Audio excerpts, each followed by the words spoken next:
doing, I thought I'd do a little video about the mirror and how to collapse time. I'm on a bit of a rough road here. I'll just wait till I get down in here.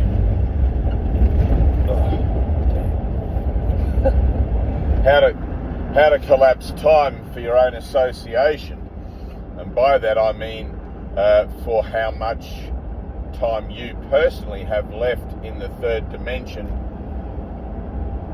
as a participant in time and space. And I'm going to explain as best I can about what goes on beyond that, outside of that reference of the physical nature of things that we are all headed to. And I'm not talking about after death. Death, of course, is attempting to get the results of your own thinking in a way where you cease to exist, and so therefore couldn't possibly ever recognize your ability to have gotten the results of your own thinking. And so you have to come back here again to be able to acknowledge it. Where you seem to be alive all over again. But as you'll come to learn on the spiritual journey, life as we define it, being, let's say, human beings for a second, is not what life is. Life is eternal, and anything that doesn't share that quality as a base, as its foundation, is not life and cannot be said to be life as life actually is. Right? So, and when I say that, I mean life as it is, as created by the creator of all that is, God, or universal mind, whatever you want to call that. But you should take it on board also that the opposite of life is not death, but it's another form of life. Now, this life, experiencing the dream time, the Maya, the externalizing of mind, the externalizing of mind according to beliefs held in the mind deeply, which are unknown yet affecting one's own experience or own sense of self. That's what we're talking about.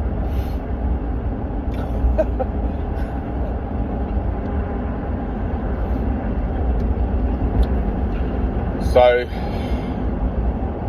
and it's really tricky stuff. You have to kind of stay with me on this.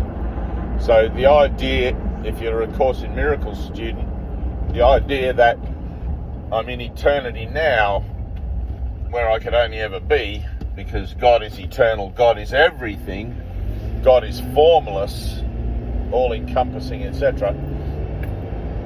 So I can only ever be in God, as God, part of God. So therefore, what is this world where I seem to walk around, get old and sick and die? This dream, right? And we look at it as a dream, or it's an easy way you can look at it as a dream, or an illusion, or a projection, or some kind of digital computer simulation. It doesn't matter how you look at it, as long as you recognize that it's not life. Life is eternal, right? So there's a beautiful line in the Course, and I've been sitting with it all week, because I find myself in and out of situations occasionally that you just have to put in some extra work and extra effort to keep your mind focused on purpose, right? My purpose is atonement, to be happy, to forgive, all that sort of thing. So I've been putting in some extra work this week with the idea that the people, situations, and everything that I think I see around me aren't actually there. And neither am I. Right? That's a very specific reference in the Course. And it's one of those references that, without an experience of it, you can't make heads or tails of it, because every single thing in the dream, in the illusion, references the dream and the illusion, not some other kind of point of interest that you can associate with to help you understand that the things you see aren't actually there. Right? It's very comprehensive, the dream.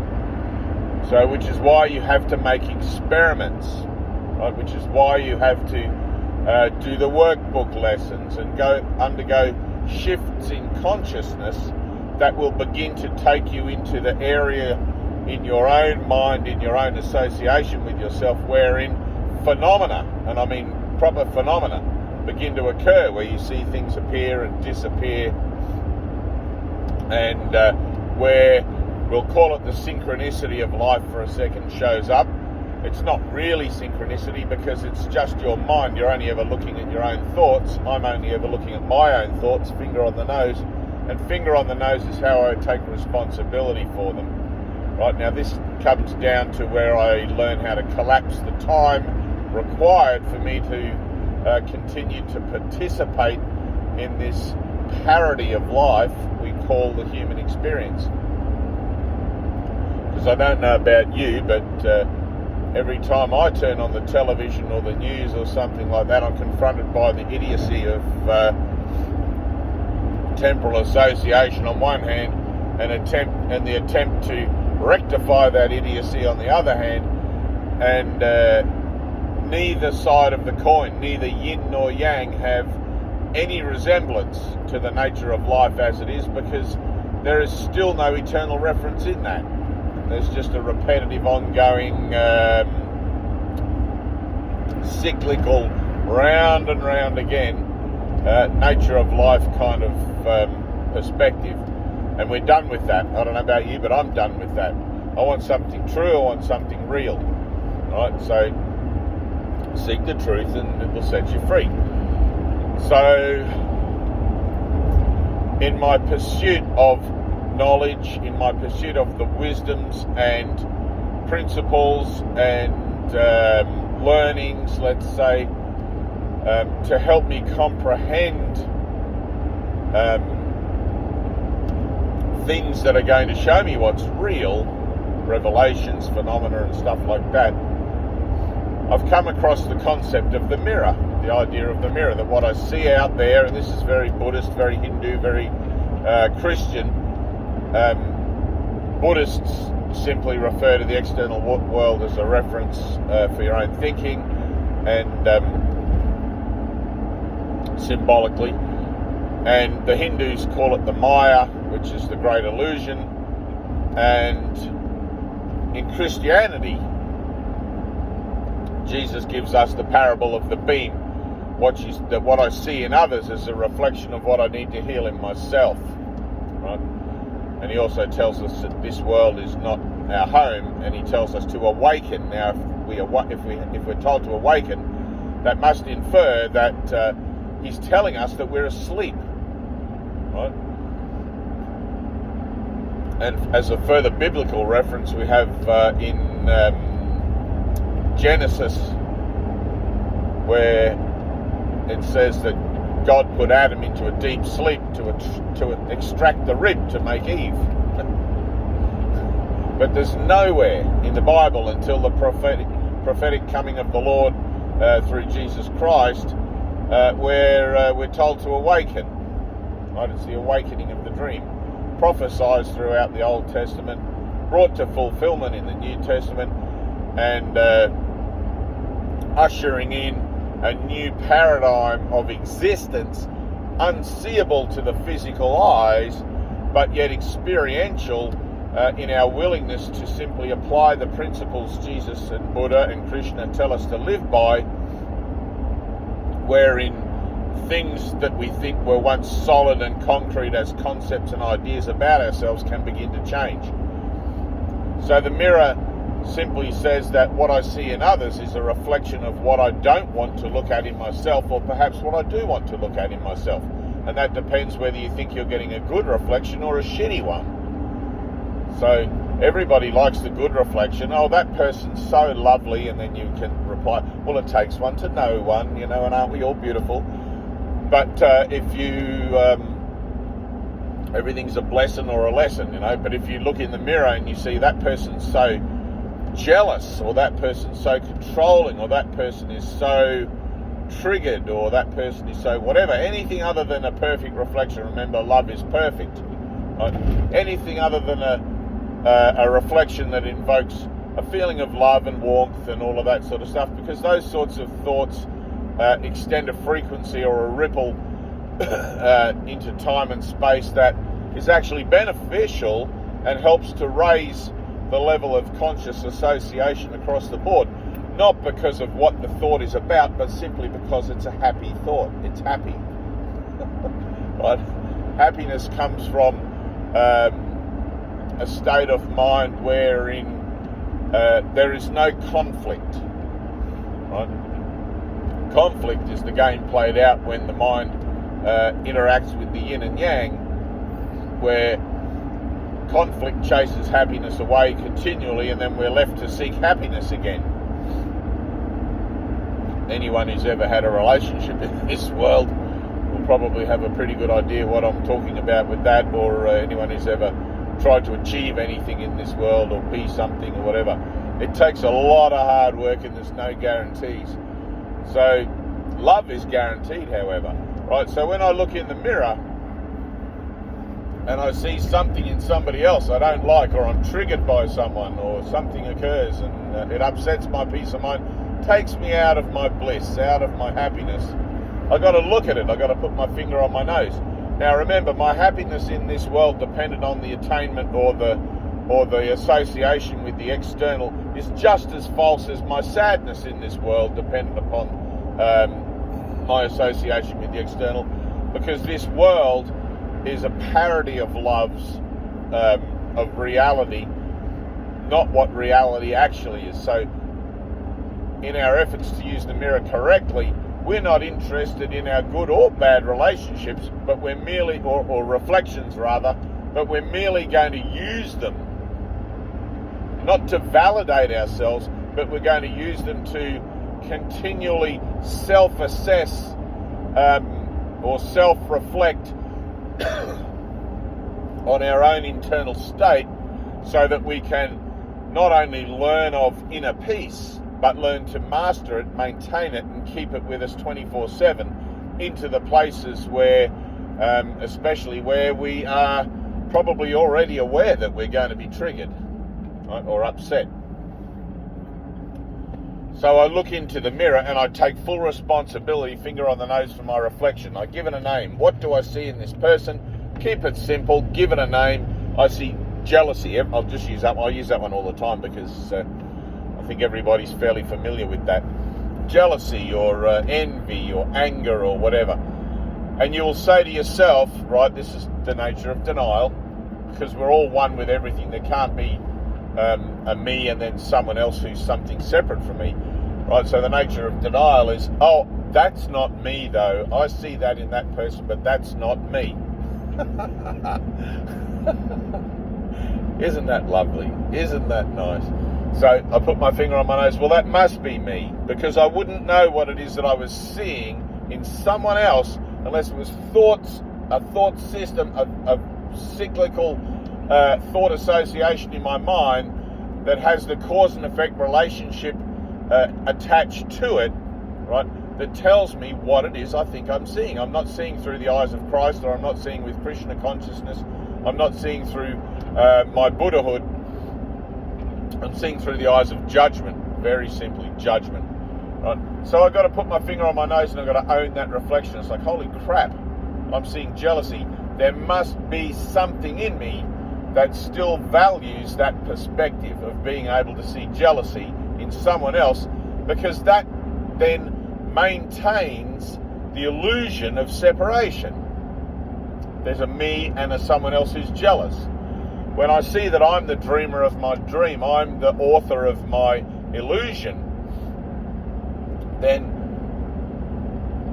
in my willingness to change, in my willingness to collapse the time needed for me to participate in this ridiculous parody of life here on earth, the human experience, I take responsibility for the idea of jealousy, and I ask for the healing of it in my mind as a concept, as an idea which keeps me separate from God, from my higher mind, from the Holy Spirit, from the Spirit of wholeness, right?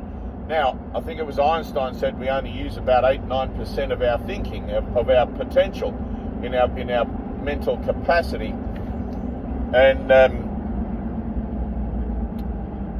the Holy Spirit takes up the slack for the rest. It's the only way I can talk about it. You got the subconscious, you don't really use that. It just bubbles away like a tar pit of alphabet soup down there. And it's ugly, you don't want to go there. And then you've got the higher conscious, or the higher mind, which you can learn, right? This is where I was talking earlier about making experiments, where you can learn to communicate with through prayer, through internal asking, right? Most people are conditioned to believe that their brain or their mind, I don't want to talk about the brain, that's the lumpy stuff, that their mind only serves the physical level, that it serves consciousness. Well, yes, it does, but it's capable of much more than that. But if you don't train it to use much more than that, then that's all you're going to be dealing with. Got to change lanes here. So through prayer of the heart, right, it doesn't really matter the words, you're after healing. You recognize what it is that needs healing. I need this reflection healed because this reflection represents separation, represents me and a you, rather than we are all one experiencing a singular awakening. And you learn to pray through the heart, okay, the feeling of the heart, which is, you can't fool the heart, you can't lie, right? Your words can be misconstrued, you can be confused about what you're truly asking for, but when you feel something in your heart, I just want love in this situation. I don't want to see a jealous person, right? When you heal from that trigger, when you heal from that reference that is maintained deliberately, I might add, to maintain the illusion of separation, then that trigger becomes flaccid, that trigger becomes inactive, and love can flow into the place in your mind, if you like, into that reference point, into those synapse conjunctions where jealousy once had a point of view and be replaced by simply peace. Now, peace is not peace because or peace for or peace, it's just peace, right? Inner peace. So normally where you would be seeing that judgment of someone as being jealous, there won't be any judgment there. If there still is a judgment there, you know that the integrity of the prayer of your heart was lacking, right? Which is why when we do circle work or when we do meditation, we be still. When we find the honesty of the prayer of the heart, we go as deep as we can. We let ourselves feel that prayer before we release it to the higher mind. It's like, man, I really want this. I want this done. I'm sick of this trigger. Tired of this cycle that I keep repeating with people. Blah, blah, blah. Right? And then you move on to the next, on to the next, on to the next. Prayer is really a technology. People got to begin to try and get away from the idea of prayer being associated with religion. It's not. Prayer is a skill. It's a technology that you have. Everyone has the capacity for it. You don't need me to tell you how to do it. It's just opening up to the universe, keeping an open mind and opening up to the universal creative force that we can call God, or we can call whatever, the Great Spirit, any kind of reference. It doesn't really matter as long as that reference doesn't have a temporal origin, right? So when you pray, people say, oh, I pray to Jesus, or I pray to Buddha, or I pray to Krishna, or whatever. That's fine. I don't have any issue with that at all. It's like those things are symbolic of an idea of the higher mind, the higher consciousness, or not the higher consciousness, but the higher level that we're capable of reaching, but because of our slackness, because of our ignorance, and because those who have been entrusted with our spiritual well-being have educated us badly, and we have allowed ourselves to be learned badly, to be taught badly, we don't really have a deal with it. You know, what is the higher mind? So learning to experiment with the higher mind and living our lives in faith, rather than worrying about the past or the future. It's like, all right, I'm willing to forgive. I'm willing to release all those triggers, which is what forgiveness is. It's a release. I'm willing to release the triggers of my temporal association with myself that continually drag me out of a peaceful state of mind. And then be aware of it. Be aware of what it is that your purpose in life is, which is very simply to bring love and peace and harmony into those places where they seem to be lacking now, which are identified by you very simply by learning to be aware of your triggers. Right? It's not more difficult than that. It's like I'm on a journey to God, or I'm on a journey to unconditional love. I'm on a journey to remembering what that is. And as I clear away all the blocks, as I clear away all the crap I don't need in my thinking, because who the hell really needs judgment, right? What does it get us? Nothing, right? But as I clear that away, I'm leaving more space for me to just simply be myself, rather than to be this judgmental, antagonistic, self-sabotaging concept of what I think I am, running around the world leaving a bloody yin-yang footprint. I'm done with that. If you're not done with that, carry on as you are. If you still think there's problems in the world you can solve, carry on doing that until finally you realise that hitting your head against a brick wall isn't going to help you. As soon as you try to solve something here, something breaks out over there, etc., etc., etc. That's the nature of the dream. That's what it's all about. To keep you here, incarnation after incarnation, lifetime after lifetime, doing the same shit, getting the same result, and eventually you'll come across a video like this, and which will give you an alternative, or give you a better way, and you'll be able to look at it and go, I heard something there, or maybe I didn't hear. Maybe I'll watch that again. A crazy old coot in the car.